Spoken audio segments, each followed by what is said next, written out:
ঈশান কুমারপুরের নেতা কর্মীরা এতই তারা ওখানে অসুবিধার মধ্যে আছে, ওখানে তার এক নেতা আছেন, তিনি করেন প্রথম আমার নেতা কর্মীকে মারেন, মারার পরে উনি করেন কি একজন লোককে হসপিটালে আগে ভর্তি করে রাখে, ওই হসপিটালে ভর্তি করে রাখে আবার যারে মারলেন তার নামই মামলা দেন।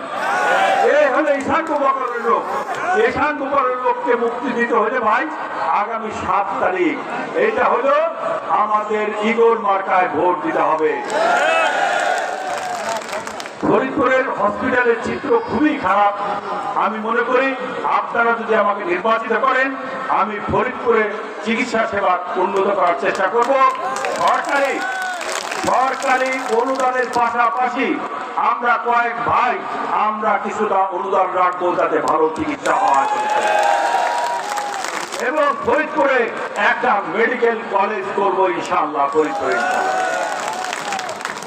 ফরিদপুরে অনেক নার্স আছে, নার্সের প্রশিক্ষণ আছে, তাদেরকে ট্রেনিং দেওয়ার জায়গা নাই। সবাই অনুরোধ করেছেন একটা মেডিকেল কলেজ হলে ওখানে তারা কর্মরত থাকবেন, ওখানে তারা চিকিৎসা সেবা দিতে পারবেন।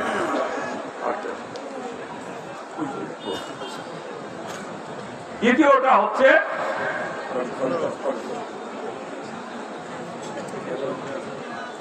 আর একটা হচ্ছে আমি অনেক জায়গায় গিয়েছি, সবার কাছে একটা অনুরোধ, সেটা হলো আপনি কিভাবে সন্ত্রাসকে দমন করতে পারবেন।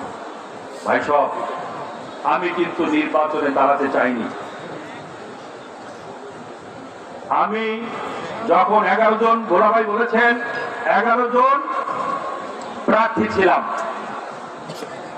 11 জন নৌকা চেয়েছিলাম, কিন্তু দিয়েছে একজন। তারপর আমি ডিক্লেয়ার করলাম আমি নির্বাচন করব না। তখন আমি নেতা কর্মীদেরকে নিয়ে যারা গত 3 বছর আমাকে সামনে নিয়ে ফরিদপুরের সংসদ সদস্য দেখতে চেয়েছিলেন আমি সবাইকে ডাকলাম, আমি আমার সিদ্ধান্তের কথা জানালাম যে আমি সংসদ সদস্য পদে যেহেতু নৌকা পাইনি আমি দাঁড়াবো না। তখন সবাই এখানকার নেতৃবৃন্দ সহ সামনে অনেক নেতৃবৃন্দ আছে, সবাই আমার সাথে একমত হতে পারলেন না। কয়েকজন আছে এখানে নেতা বললেন আমার হাতে বিষ, যদি আপনি সংসদ সদস্য না দাঁড়ান আপনার সামনে আত্মহত্যা করব। তারপরে আমরা আধা ঘন্টার জন্য সভা বিরতি রাখলাম। এই নেতৃবৃন্দকে নিয়ে একটা রুমে গেলাম।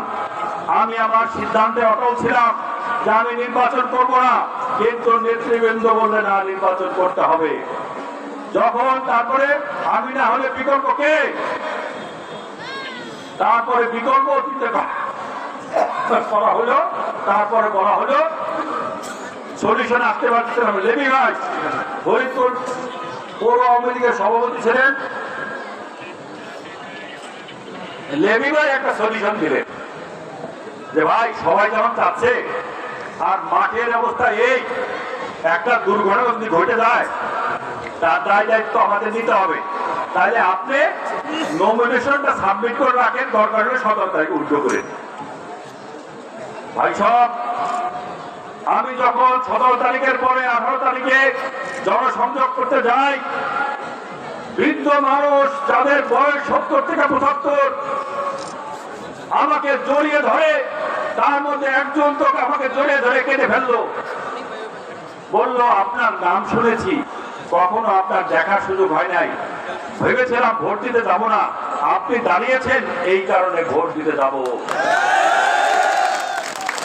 গর্বে আমার বুক ভরে গেল। আমি জনসংযোগ বাড়িয়ে দিলাম। প্রথম জনসংযোগ করলাম আমাদের আলিয়াবাদ ইউনিয়নে, গোদারিয়া হাটে আমাকে নিয়ে গেল আমার বন্ধু আলিয়াবাদ ইউনিয়নের চেয়ারম্যান ডাবলু সাহেব, ওমর ফারুক ডাবলু।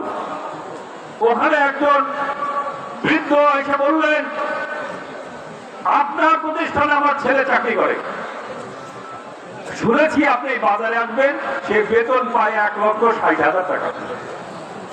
আপনাকে কিভাবে ধন্যবাদ জানাবো সেই ভাষা আমার নাই।